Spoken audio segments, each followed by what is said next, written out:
In today's video, as you can see from the title, I'm going to show you how to avoid, eradicate, and get rid of a snail infestation in your aquarium, okay? This works for all types of snails, Planorbis, Physis, Tuberculata, and all of them. The first thing we need to know is how these snails get into our aquarium. They can get there in two ways. The first is through logs or natural plants, even rocks, but mostly through the first ones, through plants. And the second way is that we have knowingly put them in the aquarium. That usually happens a lot with Planorbis.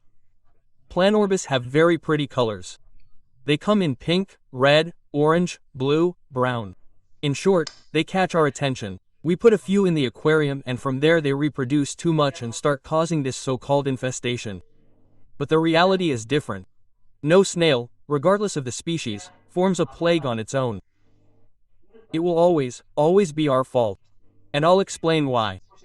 It's very simple, and this, burn into your mind, we overfeed the aquarium. We simply throw in leftover food. What happens? The fish don't get to eat the leftover food. They're simply full or they even hide among the plants, leaves, and substrate, and the fish don't get to it. What happens? The snails do get there. So they eat the food. They always have food, they always have food, they always have food because we feed too much. And what happens? They think, hey, if we have leftover food, then let's reproduce.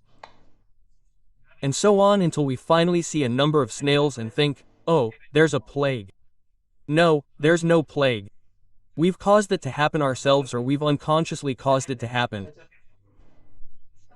That said, here are 7 keys to avoiding or eradicating a snail plague. Number 1. Preventing the problem. If we have said that we overfeed, where is it? Where should we avoid this problem? In feeding. We simply add less food to the aquarium in smaller quantities.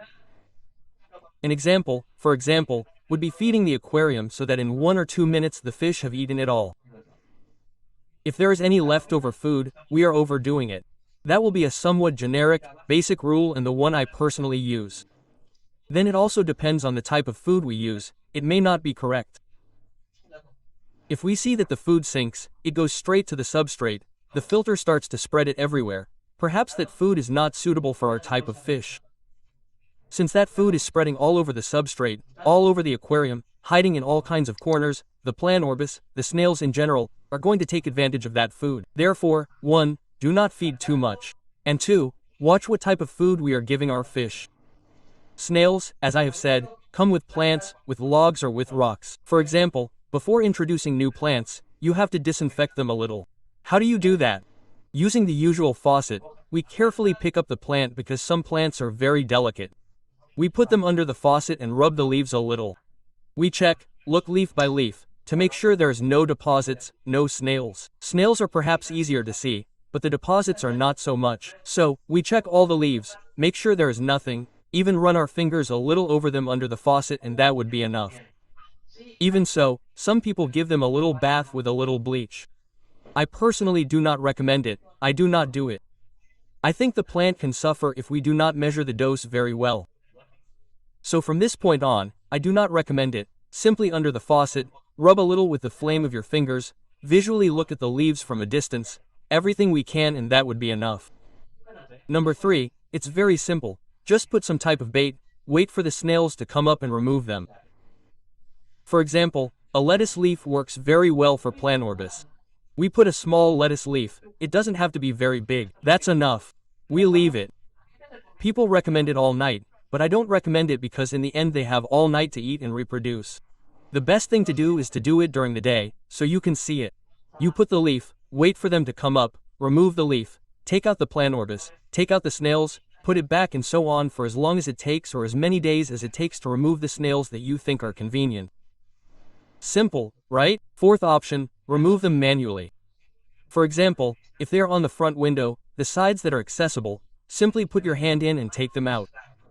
When we do maintenance, if we hear the water level goes down, it's also very easy to put your hand in and take out all the ones we see. There's no need to dismantle the decorations, just the ones we see. That way, week after week, I assure you that you'll have very good control over the population. Number 5, using chemicals.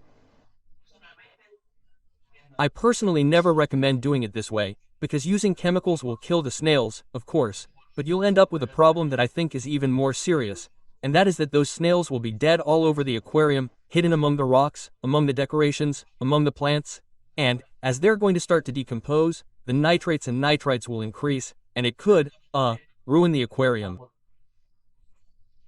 So I don't recommend it.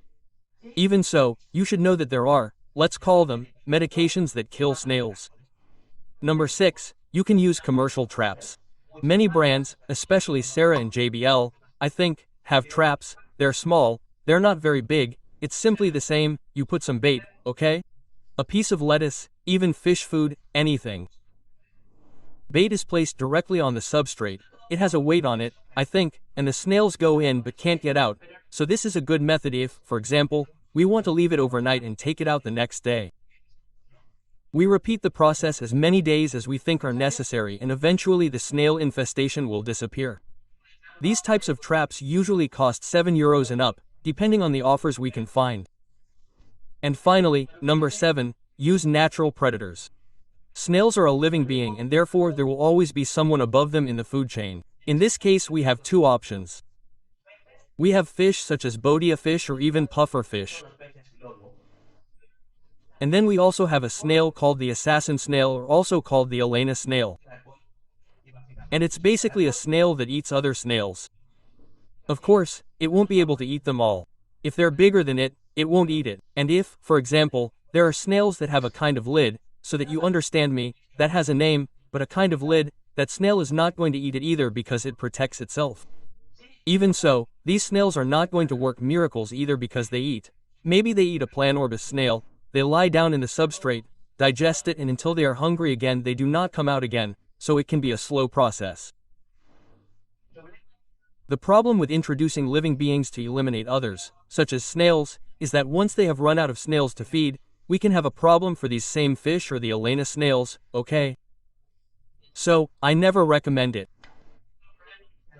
Another problem is that perhaps these types of fish that we are going to have to introduce to eliminate snails are not compatible with the parameters of our aquarium or with the companions, so before using this option I would check all the others.